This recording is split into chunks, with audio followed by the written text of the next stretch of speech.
Hey guys, welcome back to Good for the Soul. This is episode number 11. In this episode, I sat down with Professor Tony Alexander.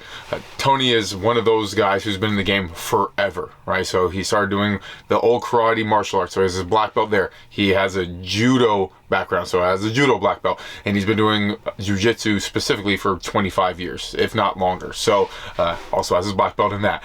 He is the owner and operator of Matwork MMA. That's in the Gig Harbor area of Washington in the Pacific Northwest. He's been around forever. I've only trained and learned learned from him a few times. And those times, I mean, I'm always impressed at his technical ability and how he's able to share that with you on the mats. Took his class. It was a small class. He has a different teaching style. It was pretty cool, right? So I was able to learn a different way of doing things from his perspective, incorporating judo into jiu-jitsu as well, right? Starting from the throw and how that transfers to the ground. So it was cool. It was a different experience, and I love sitting down with him, talking jiu-jitsu and hearing his experience, because again, he's one of those guys that's been around forever. So it was super cool to be able to talk with him. So I hope you guys get something out of this conversation. I really enjoyed it.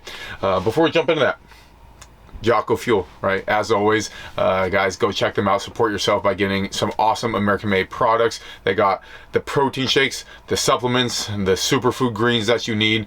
Awesome stuff. I've been using their products for years, and I'm happy to share that with you guys. So type in Good for the Soul at checkout and get yourself 10% off. As well as on the Origin side, originusa.com, you can get gis, rash guards, and apparel for 10% off. 100% American made, right? From dirt to shirt. So give them a shout, check it out, right? It's awesome stuff. And I've been a fan. I've had one of their pairs of factory jeans since they started creating them, and I love it, right? So give it a shot.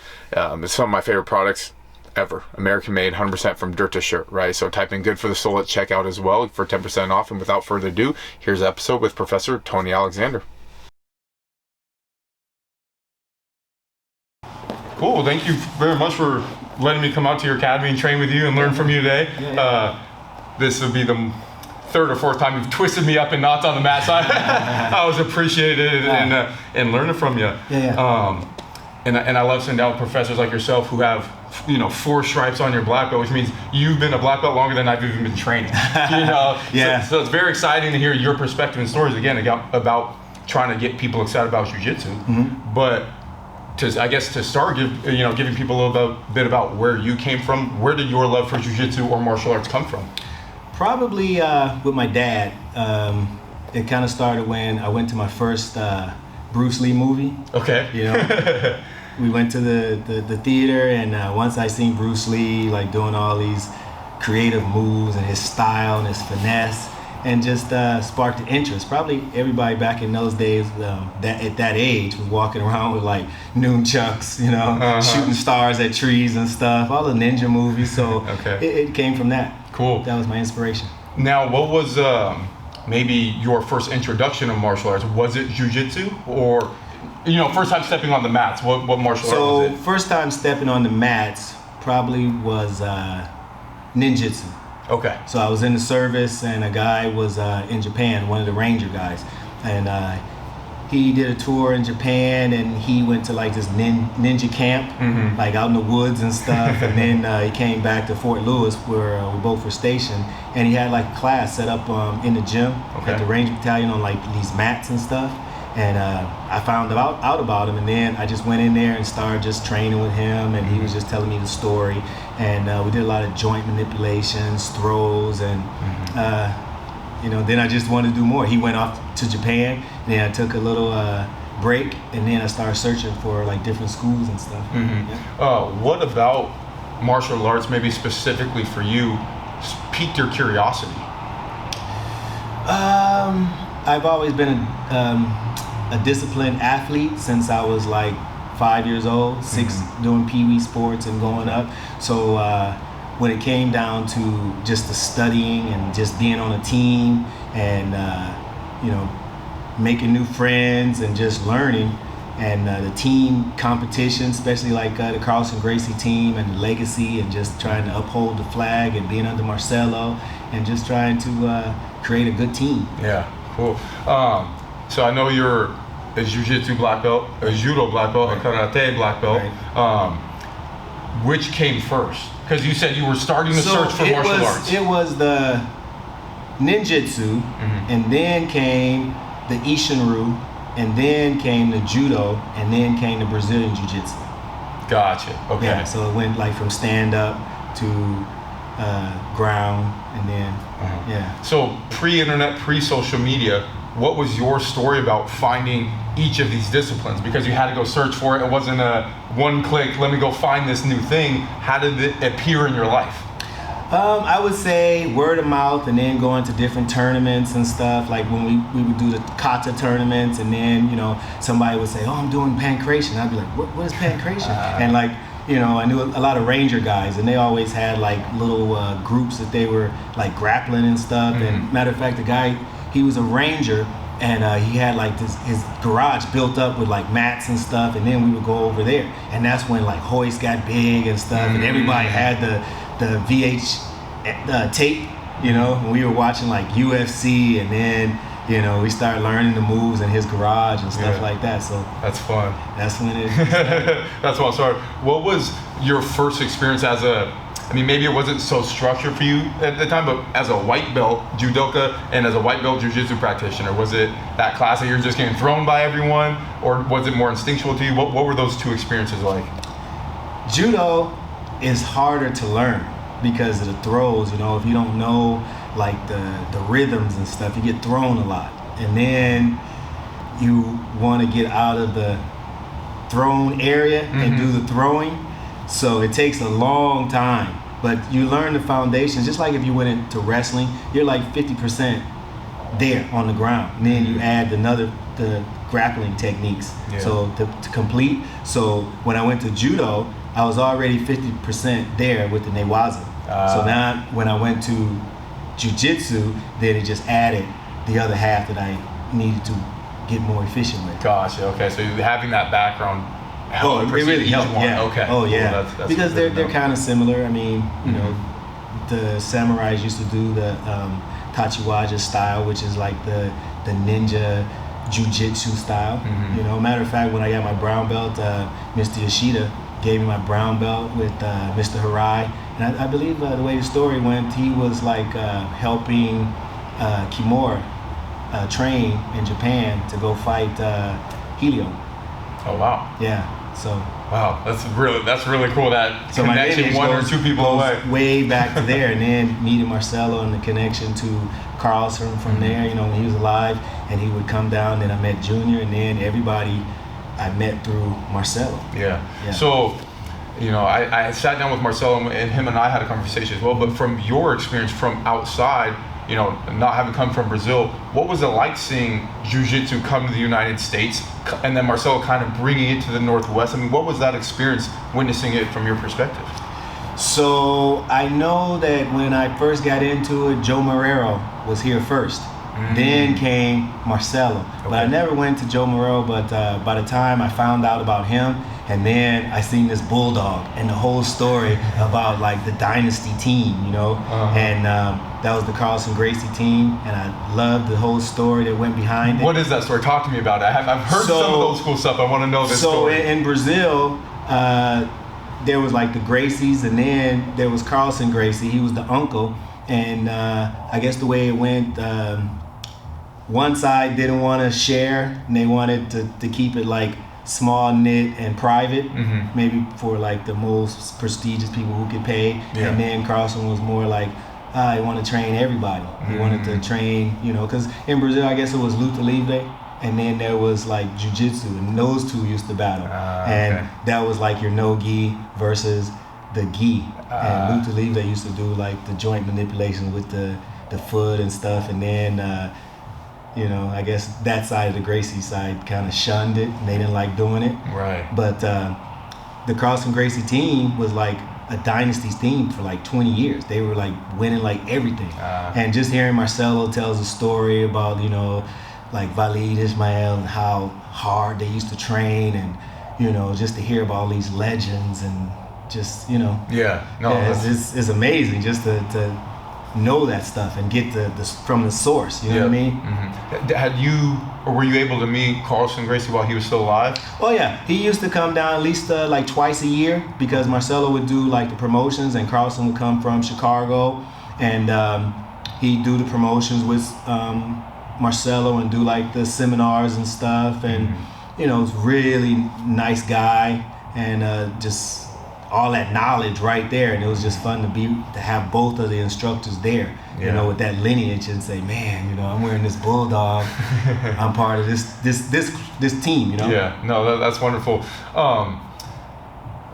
At the time, what was your level of training like? Did you have, you know, because Jiu-Jitsu is so popular nowadays, you can go any city and find an academy. Did you have maybe a core training group that you were training with all the time, or what was that process of training like for you? So, like I said, it was like Joe Marrero, and then once Marcelo came, we just followed him. Wherever he went, we went.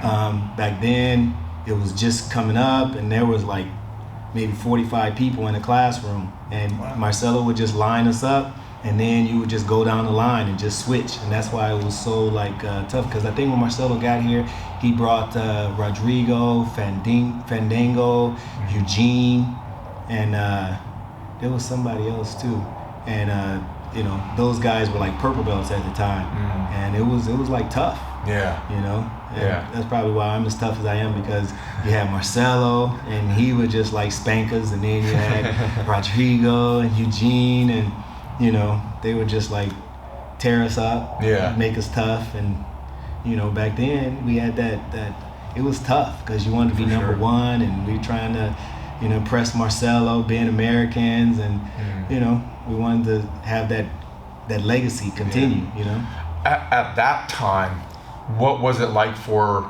a new beginner to walk through those doors for the first time?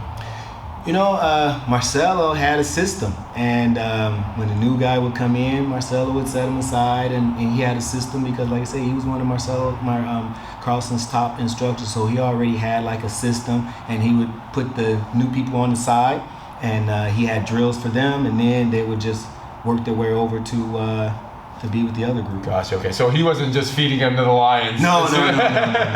Okay, that's Marcelo had a system, Mm-hmm. and he started them off with the fundamentals, and he'd have like another guy, and we'd rotate and just help them, and then after about a couple of months, we'd bring them over to the rest of the team. Cool.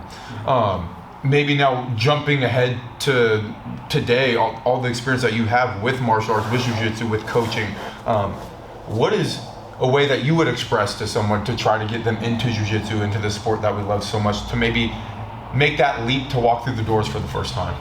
First of all, I think it takes a person that likes to be physical, you know, who kind of, usually people who like jiu-jitsu like playing chess. Okay. You know, because the strategy that goes into the setup and the submission and, you know. Yeah.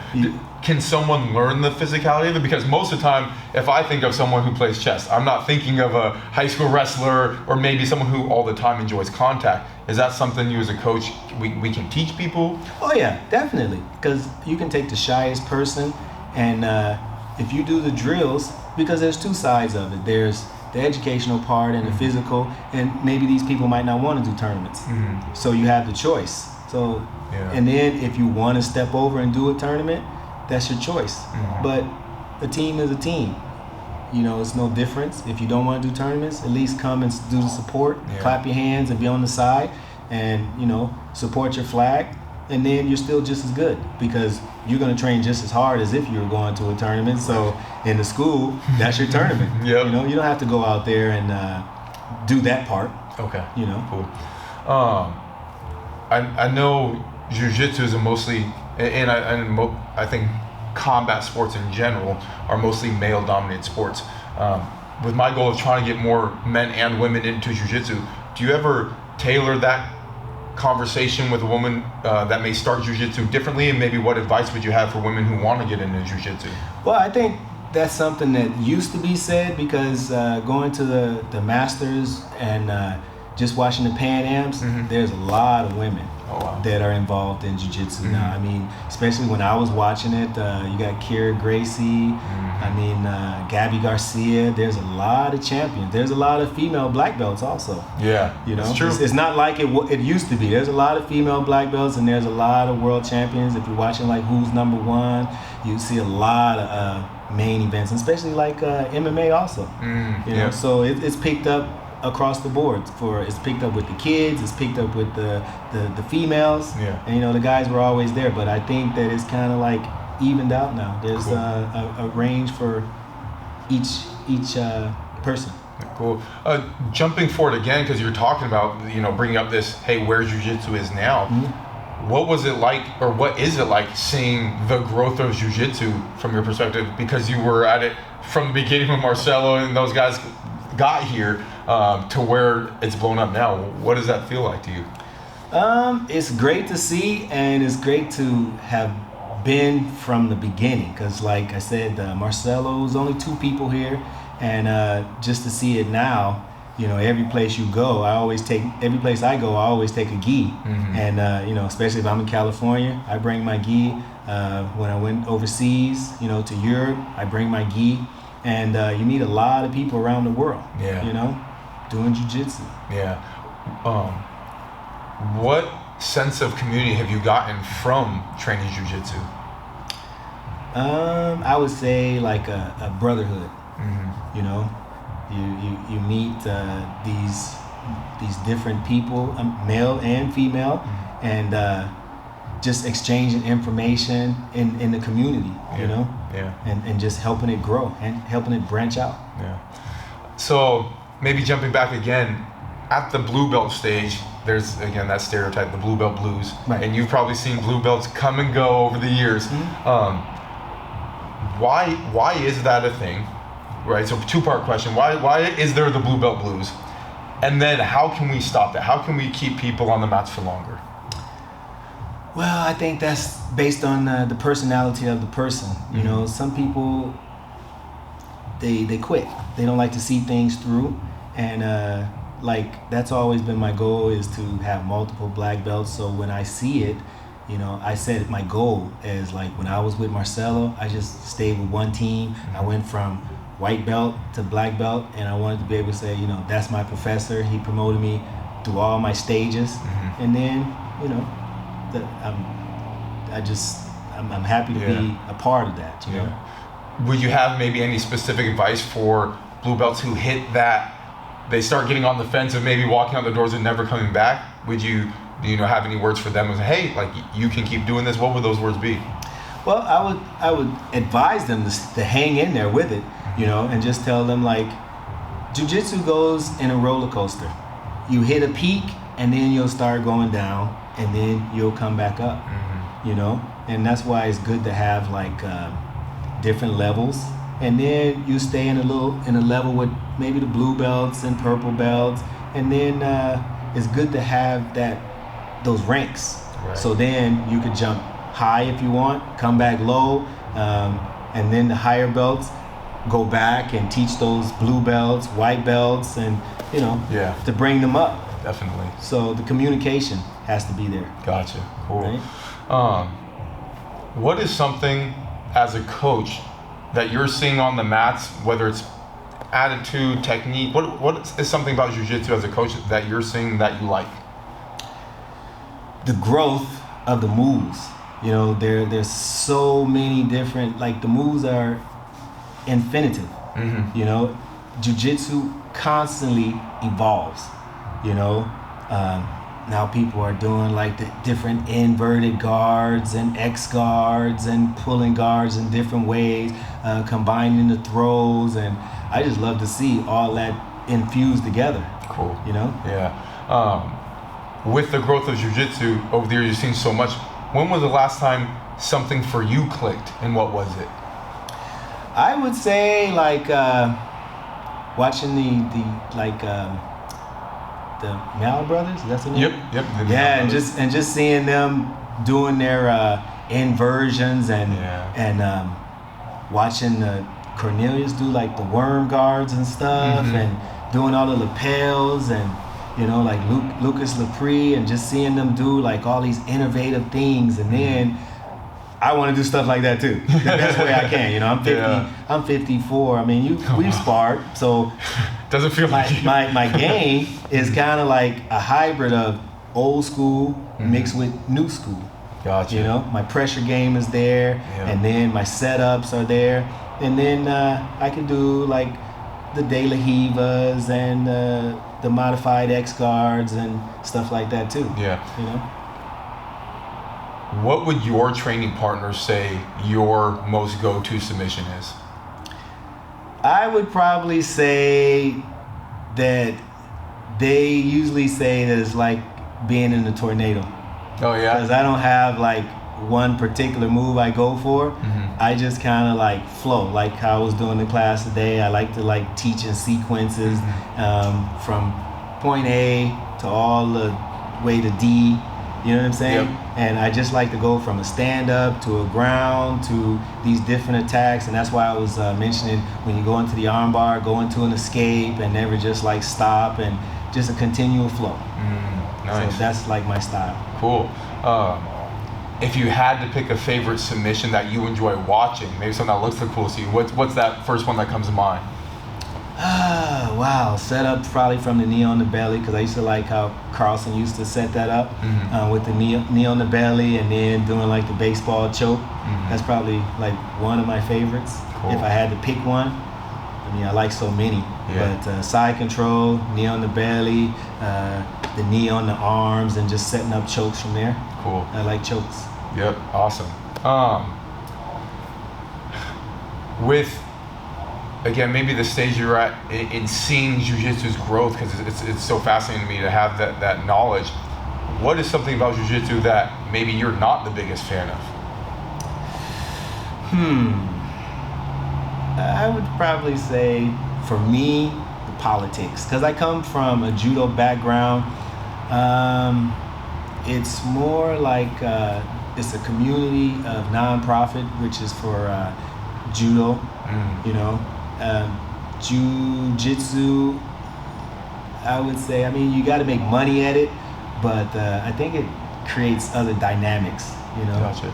Because I think it's a martial arts, and I think that you can charge what you want, but I'm just saying is, if Jiu-Jitsu, say like if it went up to $300, I'm just saying. Yeah, no, I don't know schools that charge that, but I'm just saying martial arts is martial arts. Yeah. And you can charge what you want, but I'm just saying, for me, I think there should be a limit on where it's going. You know what I mean? Yeah. Because like I said, some people, they can charge $250, or I don't know the price for everybody, but I'm just saying that it's gonna come to a point where it's like, you know. Yeah, for sure. No, that makes sense. And so you brought up something that's interesting, because I've heard stories about Jiu-Jitsu academies and the politics side. What do you mean when you say change to the politics, or that you don't like it, and how has the politics gotten in the way of Jiu-Jitsu, or from your perspective, seeing those things? So the way I can put it is like, I teach my own school, and I guess I've kind of taken back from what other people do, and I just mainly focus on what I do. You know, I don't waste energy on what other people do. I don't follow, say, a particular individual. I follow the art. You know, that's more what I'm into, because, you know, you don't want to, you want an instructor, but an instructor is a man. You know, I just kind of like sit back and do my journey. Yeah. And the people that gravitate to the way I do it, then we blend in. Yeah. You know, I can't speak for other classes and what they do. That's their own journey. But my journey is, I come from judo, I went to jiu-jitsu, and I kind of blend what I learned from the Harai family. I learned from Marcelo and just the stories of Carlson, and I just keep it like that kind of blend, you know, kind of mellow. I don't like to have little cliques. I don't like to have a favorite, you know. I don't like, I like to be respectful, and I like to have because like I said, I've always been an athlete. I like the team environment. Yeah. I just like to grow. Yeah. You know, I don't like all that the negative energy. Yeah. You know what I mean? Yeah. I don't want to turn people away. I want it to be approachable to where everybody can enjoy it, and you know, that's how I teach it. That's my own personal way I do it. I like that. And you know, because you're out here in the Gig Harbor area. Mm-hmm. What is your relationship with Marcelo today? You know, you spent years learning from him as your progression through Jiu-Jitsu. So maybe how's that relationship then, and how's it evolved now throughout your career of Jiu-Jitsu? Well, I know that all my instructors, you know, when I was in judo, Jason told me that once you're an ippon, always an ippon. And that's how I teach my martial arts. When Marcelo, if he calls me and say, Tony, I need you to do this, I say, okay, Marcelo, I'm there. Yeah. He's done seminars and, you know, he's invited me, and when I can make it, I'm there. Cool. You know, yeah, he's my instructor. Jason's my instructor, and I show them respect. Cool. I love that. I don't know timing-wise in the group of individuals you specifically trained with at the time, but I'm familiar with Professor Hassan. Mm-hmm. Did you train with him at that time when you guys were both coming up under Marcelo? George? Yeah. So what happened was Marcelo used to be in the Tacoma area, so I mostly trained with the Tacoma people. When he moved around from different buildings, so that group was over here, and then Marcelo branched out in the Seattle area. So by me living in Gig Harbor, Seattle's being an hour away, I mostly stayed locally here. Gotcha. With the affiliated Marcelo schools. Okay. That's why you'll see me in Tacoma and Fife. You'll see me at Logic, and I've also gone down to Marcelo's quite a few times, and even Ivan's. So. Yep. No, that's great. What has maybe been the most exciting thing about your journey of martial arts in general? Because you do have the multiple black belts. You know, what has been the most exciting thing about the journey for you? Remembering when I was a kid and having a goal to have multiple black belts, and now that I look back and I'm like, wow, I got like multiple black belts, and then to be in my mid-50s and have the experience to travel, you know, like I've done traveling to Greece, I've been to France, I've been to Germany, I've been to last March I went to the Europeans, so I was in Portugal. And so the scale of the tournaments are so huge now. Yeah. You know, when you go to Las Vegas, and I'm like, oh, I'm at the Masters Worlds, and they got like big jumbo screens, and they have like 28 mats laid out, and then all the mats are on like the pay-per-view, and you can go see the fight. So it's really like fun to be a part of that at my age, you know? Yeah, definitely. That's so cool, and I can only imagine, and hopefully I when I'm your age, I get there as well, because you know you have some wonderful stories. You can go online and be like, you go to IBJJF, you can look up you got a point system, a ranking, and all that kind of stuff. So the more active you are, the higher your points are, and you know, it's pretty awesome. Yeah, that's wonderful. Best advice or any advice for an individual who trains Jiu-Jitsu? What is your go-to for kind of guiding someone through their own journey? I would say don't get frustrated, and it's a journey. It's not a sprint, and it's something that because I've had, like Aaron was in here, you met him. So Aaron used to be in my first school, and that was like maybe 10 years ago, and then he stopped, and then now he's come back. So it's good to see like people who started, say like 10 years ago, and then you never see him again, and then next thing you know, they walk through the door, and they're like, yeah, Professor, you mind if I'm like, of course, you know, let's get to it. That's awesome. Yeah. Doors always open. That's wonderful. That is something that I do like about the Jiu-Jitsu community, as I've seen it grow through my short time in the sport. The openness and people just wanting to learn and get good at it. So that's fun. And I can only imagine from your perspective, coaching, you know, like, hey, somebody had a relationship 10 years ago, they come back, it's like, well, yeah, the mats are still here for you. Oh, yeah. That's great. Yeah, and I mean, it's good that they remembered me, you know. A lot of people know who I am, so I try to keep my door open, and I just like to spread knowledge. Cool. To anyone, especially if you're talented. Especially like I meet a lot of females who are very talented. I always like to roll with them and give them some pointers because, I like to be a fan. If they go to IBJJF tournaments and I'm like, I know that girl. Yeah. You know what I'm saying? Yeah. I'm like, oh, I know her. Or, I see girls come back that I've trained with and they won like the Masters and stuff. I'm like, I'll tell a girl in a minute, I'm like, you should go to the Masters. You're good enough. Yeah. And then when they go and come back with the gold, I'm like, see, I told you. Yeah, that's fun. Yeah. That's awesome. And just out of curiosity from my own perspective and some of my friends and family who are going to be listening, how did you meet my coach, Ivan? And have you guys trained over the years at all? So when Marcelo first got here, Ivan, I think we were like blue belts for a short time in one of Marcelo's schools, and I believe it was like Fife, his second school. Mm-hmm. So I think he was in like Tequila, and then the school after that. So it was Ivan and I were in that class. And then he stayed in there. I don't know the whole time period, but then after that, he started going more into UFC because he was talking about it during that time period, and then he went off to pursue UFC. Gotcha. So did you guys get training in at the time you guys were rolling and on the mats and hanging out? We rolled a little bit, but it was like a short time because, like I said, he was talking about going pro. Gotcha. And once he did that, then he was elsewhere. Right, off doing that. He was off doing other things. Gotcha. So it was a short time that we were in a class together. I remember seeing him. We probably rolled around when we were younger. Yep. But, probably wouldn't have ever rolled around with him when he was in the UFC. Right. No, that's okay. Yeah, no, that's awesome. But now, since we're old, I'm like, yeah, we can roll. We can roll. That's I was fun. like, put a minute on the clock. Yeah. Not 5 minutes. Not five.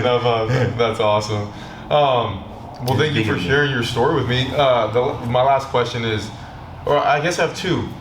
Have you dealt with injuries throughout your career of martial arts? And if so, how do you deal with your recovery and maybe getting back to the mats if it's a setback? So I haven't had as serious injuries like other people. I've never had like anything break. I've had some tears, but I've kind of like babied it, wrapped it up, and then I still try to push through training if I can. I wear a brace. I'll let my training partner know, like, hey, I have a leg injury, I have a busted hand or whatever, but I still always train, There's also, there's so many aspects of jiu-jitsu that you can work on that, you don't always have to spar and try to kill each other. Sometimes it's good to just be on the mat and maybe share something with like white belts or just anybody, exchange knowledge and just do drills and stuff. Yeah. You don't always have to spar. You can, when you're injured, you could just, because some guys just push through. But if you're in it for the long haul, you start learning how to read your body. Yeah. And that's the knowledge that you gain. When you pull something, then you just say, okay, I'm not going to spar for like a couple months, but I'll come in and, do drills. Cool. No, that's great. Slow it way down, and I study a lot. Like jiu-jitsu is like continual school. There's new moves coming out all the time, and I study like all the from the greats from old to the greats of today. Yeah. And whatever I could apply that I see, I just keep piling it up. The knowledge just keeps on growing. Cool. That's awesome. Yeah, the infinite complexity of jiu-jitsu makes it so much fun. Oh yeah. Last question. Outside of jiu-jitsu, what do you do that's good for the soul? Well, I'm an outdoors person. Like I said, I like to teach. So if I'm not doing jiu-jitsu, I'm teaching something else. Like the kids that were in here tonight, I've been teaching them how to snowboard, and then I go snowshoeing. I go up in the mountains a lot. I camp. I dive. Cool. So I do a lot of other sports. I like photography. So I like arts. So Jiu-Jitsu is just another form of an art that I do, Awesome. That's wonderful. along with all the rest of them. Cool. Any last words? I appreciate you coming and asking me some questions and just being curious and about my journey. And it was fun rolling with you and showing you some of my knowledge. So I hope you learned something. Yes, sir. Definitely. Thank you so much for your time, Professor. I appreciate it. Yeah. Thank you. Yep. Os. Guys, if you've made it this far along, finished the interview, I just want to thank you again for supporting me along this journey, and hopefully you got something awesome out of that interview. I really enjoy doing these, learning so much about life, Jiu-Jitsu, and everyone has such a unique and interesting perspective. So I hope you got something out of that that you can take with you. And one last reminder, for 10% off on any Jocko Fuel products or Origin USA products, go to jockofuel.com or originusa.com. Support yourself by getting some awesome products, supplements, protein shakes, greens, all that good stuff. It helps support me along this journey, and again, supports yourself and an American-made company. So yeah, jockofuel.com. Check it out, guys. Thank you very much.